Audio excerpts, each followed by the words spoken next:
Hey guys, I'm here with day 3 of my Slique experiment, and today I want to talk about my relationship with food. Frankly, it's been an abusive relationship with food, and my past relationship with food is why I will never diet again. Um, so, first of all, I want to talk about a couple of other things. I just want to say how much I love Citrus Slim. So, yesterday, I told you that I was really tired, didn't get a lot of sleep the night before. I took Citrus Slim. I did not feel tired at all after that. I got through my day. I had focus. I was able to get done what I needed to do, and I slept great last night. And the same goes for today. I've had my morning packet of Citrus Slim, and I feel like I've been more focused and gotten more done than I normally would. So I'm very excited about Citrus Slim, and it's something that I completely recommend only 3 days in. So, also, I'm having a Slique shake again for lunch today, and today I blended some coconut milk ice cubes in with it. It's much colder than it was the first time I had a Slique shake, and it tastes so much better. So I'm really happy about that. Mm, that's good. Okay, so let's talk about my shady past with food. So I wasn't born having a bad relationship with food. In fact, I was a good eater when I was a kid. I loved food. I was not picky. I would eat anything. Food was fantastic. So, from birth until about third grade, I ate what I wanted and didn't think about it, like a kid should, right? But around the third grade, I hit puberty. I began to develop and grow earlier than most of my classmates. I was an early bird in that regard, and I became self conscious about my body. And of course, I thought the answer was to lose weight. I mean, I was filling out and rounding out, and my friends were still, little sticks. And I thought losing weight was the answer. At one point, every single summer from about the fourth or fifth grade all the way through until I actually made it happen, it was my goal to lose 20 pounds. Now, here's what you need to know. I'm 5'2", and I have been since the 7th grade. My weight was never over 115 to 120 throughout the entirety of high school. So I didn't really have 20 pounds to lose, especially given my build. I was about a size 4, so absolutely no need to lose weight. But every summer, my goal was to go back and start the new school year 20 pounds lighter. And nobody discouraged me from trying to do that. So when I got, to my mid-teen years, sometime around 14, I had some stressful events happen, and that summer, between my ninth and 10th grade year, I began to starve myself. Um, my goal had always been to be 100 pounds or smaller, and I made it to under 100 pounds. Now, to her credit, my mother did pick up on the fact that I was losing weight rapidly, that I was at some point losing weight unnecessarily, although I was praised until I hit about 100 pounds and was told I was doing great and everybody wanted to know what I was doing and that I looked wonderful, when really I was too thin. Um, to her credit, my mother realized that I was becoming very unhealthy and very obsessed about food, although I had been obsessed about food for a very long time. I just kept it well hidden, like most people with eating disorders can do until it starts to show physically. My mom stepped in and said, okay, no more starving. You must eat 3 meals a day. And that helped me to maintain about, I settled in around 110 pounds until I got to college. I didn't gain weight in college. I began to eat all of the foods that I wasn't allowed to have at home, so chips and cookies and candy bars and soda and all that, but I wasn't gaining weight because I really wasn't eating a lot of healthy food. I would, eat junk food a couple of times a day. So I wasn't taking in too many calories, but I also wasn't taking in many nutrients at all. And it began to show up in, I would have panic attacks and just other issues that I won't get into here for the sake of time. When I became pregnant with my son at 22, it was the first time since I was about 8 years old that I allowed myself to really enjoy food. And I ate and I ate and I ate, and I gained 60 pounds in his pregnancy. After the pregnancy, I lost it all. And then in my second and third pregnancies, I gained, I think it was 40 pounds, and then 20 or 30 pounds in my third pregnancy, and was able to lose all of the weight afterward, no issue. So after my pregnancies, I had no trouble losing the weight, but I had developed some just misled ideas about what was healthy and what wasn't healthy.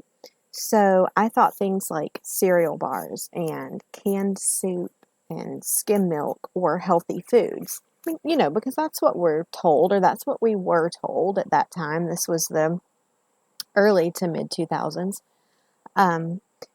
And so I ate those things. I would eat a muffin, which is filled with sugar and wheat, and I would think that I was having a healthy breakfast. It's not a donut, right?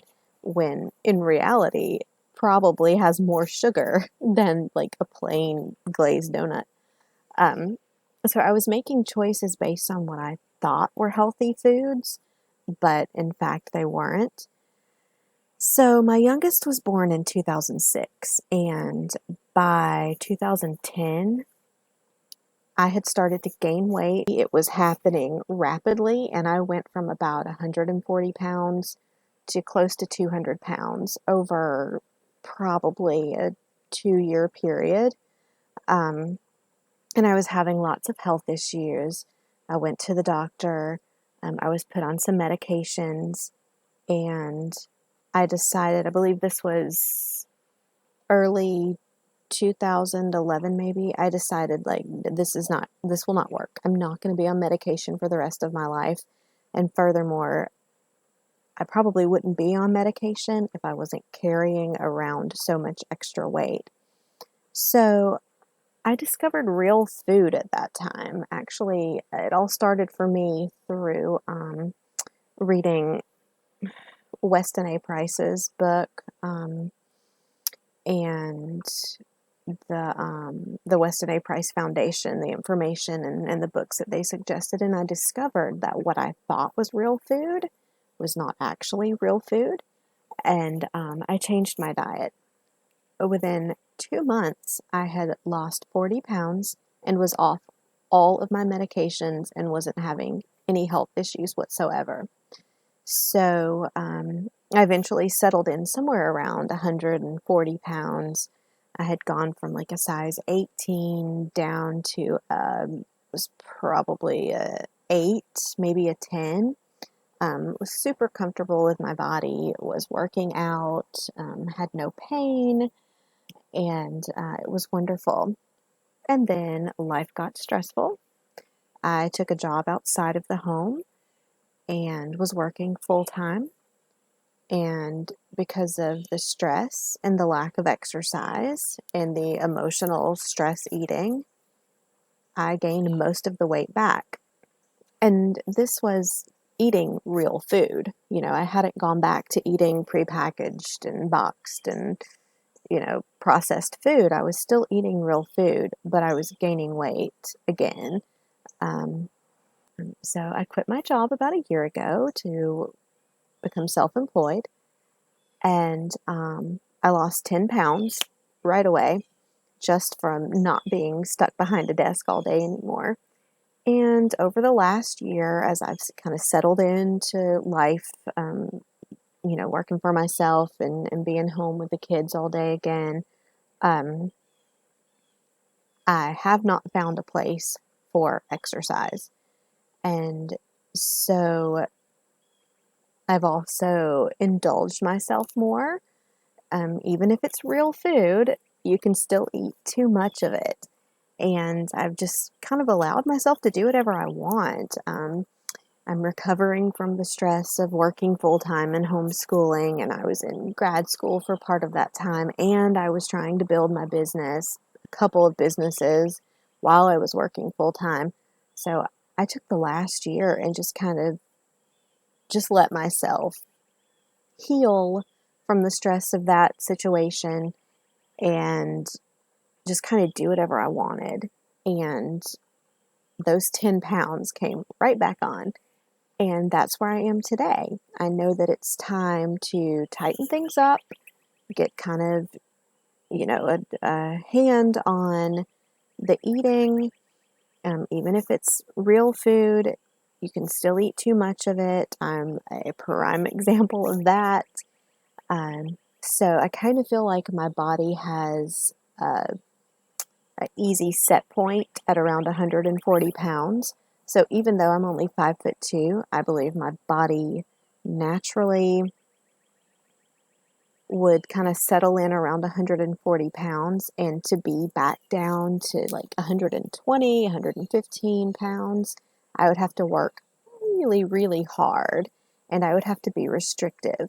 So I will never diet again, because what I discovered when I began my real food diet was that I started getting into some of the habits that I had when I was 14 years old and starving myself.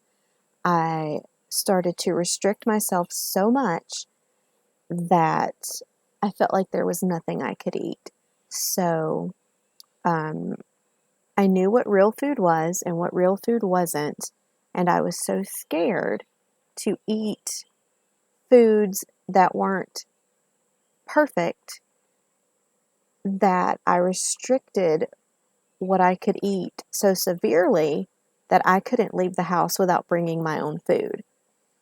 That's too much. So I hadn't quite, I thought that I had adopted the 80-20 principle, where 80% of the time you eat really well, and then 20% of the time you don't worry about it. You just have fun. You do what you need to do to, maintain enough convenience that you don't feel so restricted. But I hadn't done that. I had gone straight back into the I must control this sort of mentality that I had when I was starving myself as a teenager.